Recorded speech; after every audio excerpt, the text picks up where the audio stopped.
In other words, you live in this time-space reality that is providing contrast for you. And the contrast is causing an expansion of your desires. And the expansion of those desires is causing an expansion of the universe.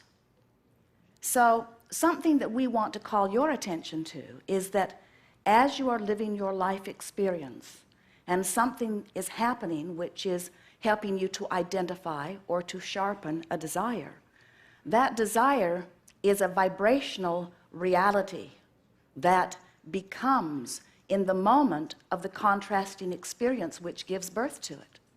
And so the thing we know that we don't think you know, that we want you to know, is that in that moment of contrast, the expansion actually occurs.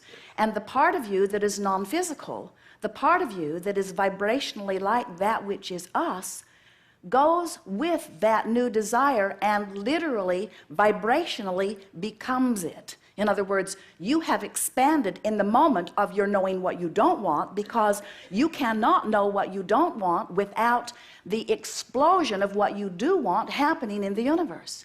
So what we're saying to you is, we become one with that expansion.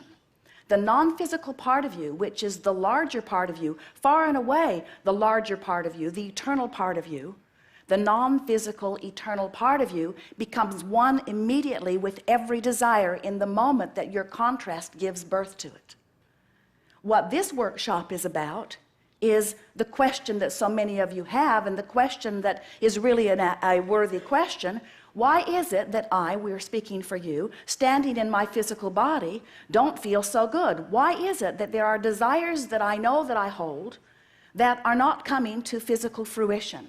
And we say, it's because those desires have been born and Source has become one with them, and it is truly the vibrational essence of who you now are, but you may very likely still be beating the drum that you were beating that caused you to give birth to the desire to begin with. For example, you don't have enough money, something happens which exaggerates your feeling of not having enough money. You want more money, you've done that like about 1,000,000 times. If you had any idea the resources that have been amassed for you in vibrational escrow, you would feel prosperous. You are multi-millionaires, billionaires in some cases. You have been living and asking, and Source has been yesing, and your vibrational escrow and that which you really are vibrationally is powerfully prosperous. But if you are beating the drum of, I don't have enough money, or what am I going to do, or what am I doing wrong, or why isn't it working for me, or why does it work for that person and it doesn't work for me, or mostly, what am I doing wrong, what am I doing wrong, what am I doing wrong, what am I doing wrong, what am I doing wrong, what am I doing wrong, what am I doing wrong, what am I doing wrong, what am I doing wrong, what am I doing wrong, what am I doing wrong, what am I doing wrong, what am I doing wrong, what am I doing wrong, what am I doing wrong? Well, that's what you're doing wrong. You're holding yourself vibrationally apart from that which you have become. But the good news is, and it is such good news, you have emotional guidance that is letting you know that you are not vibrationally up to speed with that which you have become.